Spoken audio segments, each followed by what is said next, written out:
നേരത്തെ ഇതുപോലെയുള്ള ക്രിമിനൽ പശ്ചാത്തലമുള്ളതും ഇതിലൊക്കെ ആയ പ്രതികളാണ് ഈ കുട്ടികളായിട്ടുള്ളത്.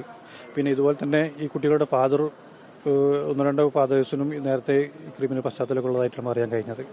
പിന്നെ ഒരു കുട്ടിയുടെ ഫാദർ പോലീസ് ഡിപ്പാർട്ട്മെൻറ്റിൽ ജീപ്പ് ഡ്രൈവറായിട്ട് വർക്ക് ചെയ്യുകയാണ്.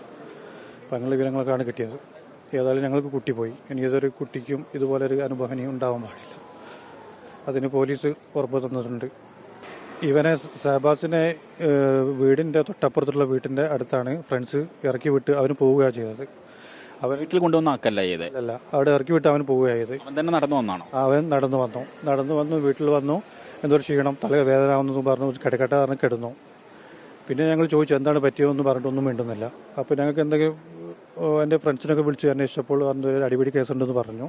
അപ്പോൾ അതിനെക്കുറിച്ച് അന്വേഷിച്ചപ്പോഴാണ് എന്തൊരു അടി കിട്ടിയ കേസ് പറയുന്നത്. ആ സമയത്ത് ഇവന് ഛർദി ഉണ്ടായപ്പോൾ നമ്മൾ കാര്യമായിട്ടൊന്ന് സംഭവിച്ചിട്ടുണ്ടെന്ന് കരുതി അങ്ങനെ എത്രയും പെട്ടെന്ന് ഗവൺമെൻറ് ഹോസ്പിറ്റലിൽ താമരശ്ശേരി ഗവൺമെൻറ് ഹോസ്പിറ്റലിൽ കൊണ്ടുപോവുകയും അവിടെ നിന്ന് പരിക്ക് ഗുരുതരമാണെന്ന് അവർ പറഞ്ഞതിനാൽ കോഴിക്കോട് മെഡിക്കൽ കോളേജിൽ മാറ്റാൻ പറയുകയും ചെയ്തു. അങ്ങനെ ഇങ്ങോട്ട് എത്തിയത്. ഈ സംഭവം നടന്നതിന് ശേഷം ഇപ്പോൾ പല ഓഡിയോ ക്ലിപ്പുകളും ഇവരെ വാട്സപ്പ് ചാറ്റുകളൊക്കെ പുറത്തു വരുന്നുണ്ട്. ഏതെങ്കിലും വിദ്യാർത്ഥി ഇവരെ ബന്ധപ്പെടാനോ കാണാനോ ഒക്കെ ശ്രമിക്കുകയോ അല്ലെങ്കിൽ അവരുടെ ബന്ധുക്കളാരെങ്കിലും കാണാൻ ശ്രമിക്കുകയോ എന്തെങ്കിലും ചെയ്തിട്ടുണ്ടായിരുന്നു? മീൻസ് കുടുംബത്തിനായാലും ഷഹബാസിനായാലും? ഇല്ല, ഇതുവരെ അവരുടെ ഭാഗത്തുനിന്ന് ആരും വരികയോ ഒന്നും അന്വേഷിക്കുകയൊന്നും ചെയ്തിട്ടില്ല. ഇല്ല.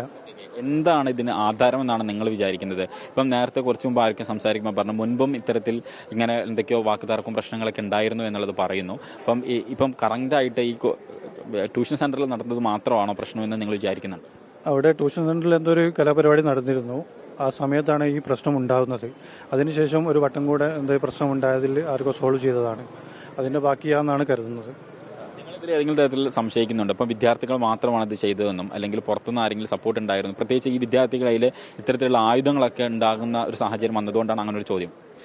ഞങ്ങൾക്ക് ഈ അടിയുണ്ടായ സ്ഥലത്തുള്ള വീഡിയോ ഫുട്ടേജ് കണ്ടിരുന്നു. അപ്പോൾ അതിൽ വിദ്യാർത്ഥികളല്ലാതെ പുറത്തുനിന്ന് ആളുകളായിട്ട് നമുക്ക് കാണാൻ കഴിഞ്ഞിട്ടുണ്ട്. അപ്പോൾ അതാരൊക്കെ 4-5 പേര് അങ്ങനെയുള്ളതായിട്ട് കാണാൻ കഴിഞ്ഞിട്ടുണ്ട്. അതാരൊക്കെയാണെന്നുള്ള അന്വേഷിച്ചുകൊണ്ടിരിക്കുകയാണ്. പോലീസ് ഉറപ്പ് തന്നിട്ടുണ്ട്.